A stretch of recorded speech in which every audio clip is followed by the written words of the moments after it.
মুখ্যমন্ত্রী মাদ্রাসা দপ্তরের মন্ত্রী, অথচ মাদ্রাসাকে আজকে পঙ্গু করে দিয়েছে, একেবারে শেষ করে দিয়েছে, এমনটাই অভিযোগ করছেন মাদ্রাসার হবু শিক্ষকরা। নিশ্চয়ই সংখ্যালঘু বলে আমাদেরকে দেরি করছে, বঞ্চনা রাখছে, আমাদেরকে শুধু ইউজ করা হচ্ছে। এই সরকার চায় আসামের মতো সরকারি মাদ্রাসাগুলোকে ধ্বংস করা।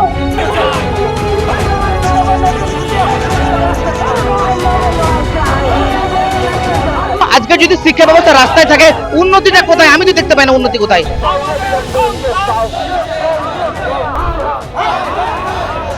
না, আমাদের কোনোই কাজ হয় না, আমরা প্রায় 3 বছর ধরে বঞ্চিত। মাদ্রাসা সার্ভিস কমিশন, যার মাধ্যমে মাদ্রাসায় শিক্ষক নিয়োগ হয়, সেই মাদ্রাসা সার্ভিস কমিশনের মাধ্যমে পরীক্ষা দিয়েছিল, দীর্ঘ 13 বছর পর পরীক্ষা হয়েছিল, এবং সেখানে পরীক্ষা দিয়েছিল অ্যারাবিক এবং থিওলজি ডিপার্টমেন্টের যারা হবু শিক্ষক তারা।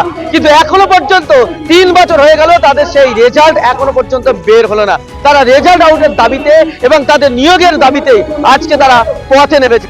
মুসলিম সমাজের ভোটটা বেশি ইম্পর্টেন্ট, মুসলিম সমাজটা ইম্পর্টেন্ট নয়। মুসলিম সমাজটা ইম্পর্টেন্ট হলে তাকে শিক্ষায়, স্বাস্থ্যে এবং ইকোনমিক ভাবে উন্নতি করার প্রয়োজনীয়তা ছিল। আমরা দীর্ঘ 3 বছর ধরে পরীক্ষা দিয়ে পাস করে বসে আছি। আমরা টেট কোয়ালিফাই করলাম, আবার মেন সাবজেক্ট দিলাম, আমাদের নিয়োগ নাই। পরিকল্পিতভাবে মাদ্রাসা শিক্ষা ব্যবস্থাটাকে ধ্বংস করার একেবারে প্রি প্ল্যান পরিকল্পনা চলছে। ধরে নিয়োগ নেই এসএসসি তে।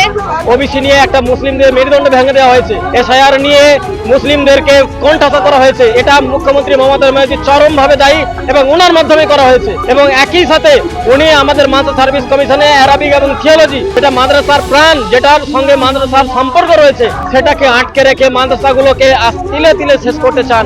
13 বছর ধরে মাদ্রাসায় প্রাইমারি প্রাইমারি কোনো নিয়োগ নাই। তিনি বলেছিলেন ওয়াকফকে আমি রক্ষা করব, তিনি করেননি। তিনি মসজিদ মাদ্রাসা রক্ষা করেন না, তিনি দুর্গাঙ্গন করেন, তিনি জগন্নাথ ধাম করেন, তিনি করতেই পারেন, কিন্তু সংখ্যালঘুদের প্রতি এই বৈষম্য কেন?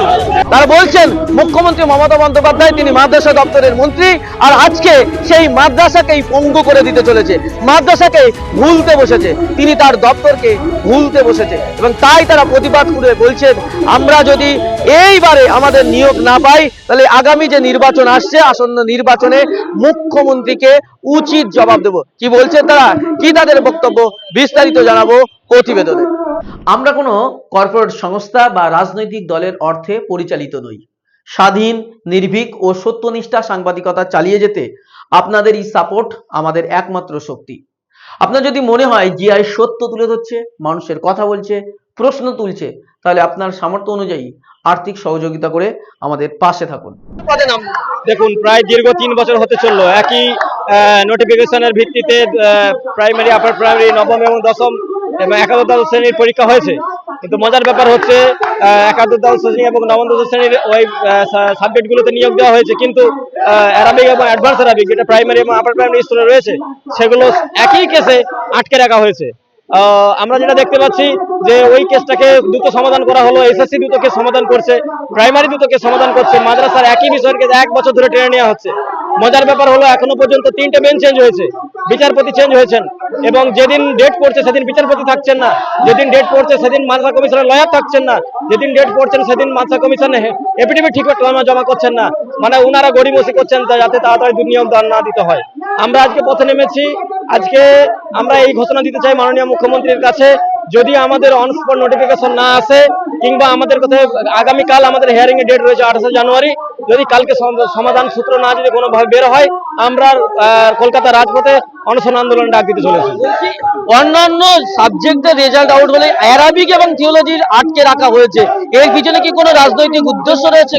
হ্যাঁ, রাজনৈতিক উদ্দেশ্য রয়েছে। উনি এই মুহূর্তে যেটা দেখছেন যে দুধেল গাইগুলো, যেগুলো যাদেরকে যিনি যে ভাষায় ভালোভাবে বোঝেন, তো এনাদেরকে খেলানো হয়ে গেছে। এখন ওই জন্য উনি বিভিন্ন মন্দির, বিভিন্নভাবে বিভিন্ন জায়গায় যে সমস্ত মন্দিরগুলো হচ্ছে সেটা নিয়ে উনি ব্যস্ত।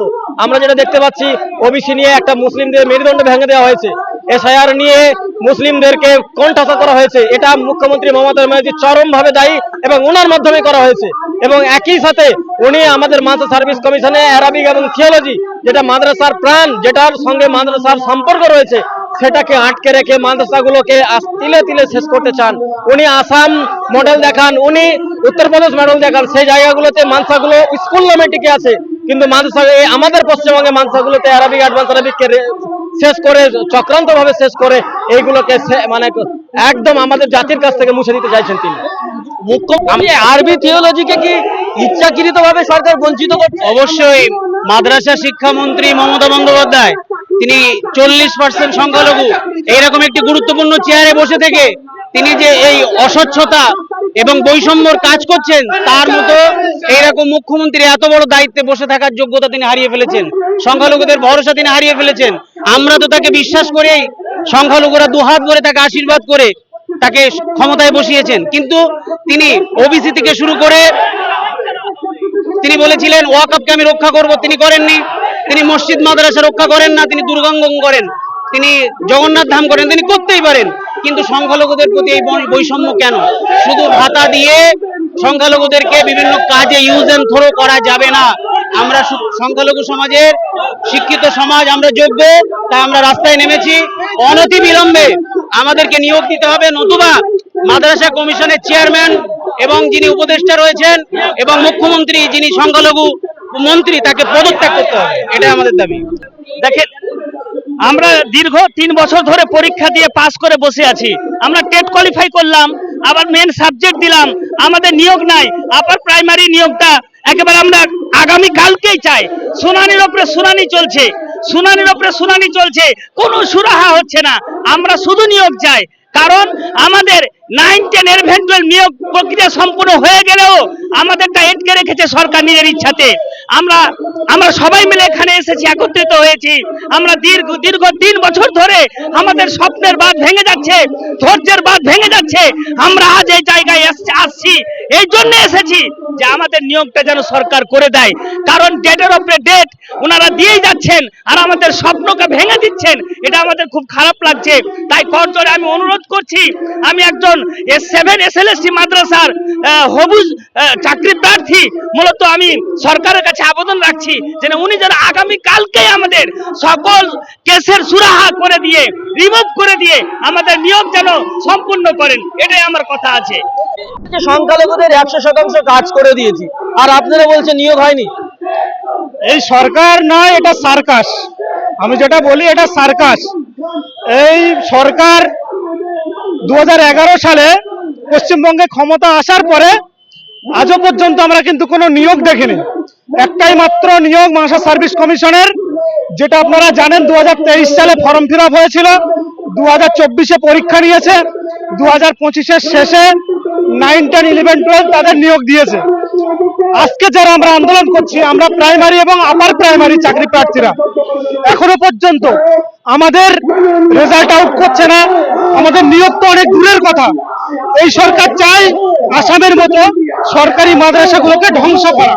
তাই আমরা আজকে 7 SLST মাদ্রাসা চাকরি প্রার্থীরা, শিক্ষাই হচ্ছে জাতির মেরুদণ্ড, আর এগুলো হচ্ছে সব শিক্ষিত সমাজ স্যার। এগুলো হচ্ছে হায়ার এডুকেটেড, গ্রাজুয়েশন করেছে, বিএড করেছে, PhD স্কলার পর্যন্ত আছে, GRF পর্যন্ত আছে এখানে। কিন্তু তবুও আজকে যদি শিক্ষা ব্যবস্থা রাস্তায় থাকে, উন্নতিটা কোথায়? আমি তো দেখতে পাই না উন্নতি কোথায়। পরিকল্পিতভাবে মাদ্রাসা শিক্ষা ব্যবস্থাটাকে ধ্বংস করার একেবারে প্রি প্ল্যান পরিকল্পনা চলছে। আমরা এক জায়গায় নয়, বহুবার গিয়েছি, বহু জায়গায় গিয়েছি, কোনো সুরাহা মেলেনি। আমরা CM এর দপ্তরে গিয়েছি, উনি হচ্ছেন সংখ্যালঘু উন্নয়ন দপ্তরের আধিকারিক তিনি, কিন্তু তবুও আজকে সংখ্যালঘু রাস্তায় কেন হবে স্যার? এটা আমার প্রশ্ন। 13 বছর ধরে মাদ্রাসায় প্রাইমারি প্রাইমারি কোনো নিয়োগ নাই, কেন? আমার মানে অপরাধটা কোথায়? আমি শিক্ষা অর্জন করতে চাইছি, আমাকে কেন কেন বঞ্চিত করা হচ্ছে? আমি কোনো ভিক্ষা চাইছি না স্যার, আমি চাইছি আমার অধিকারটুকু আপনি দেন। আমি কি করবো, কোথায় যাবো? এই বঞ্চনা সহ্য করতে পারছি না। ওপর বলছেন যে আমাদের অনেক কাজ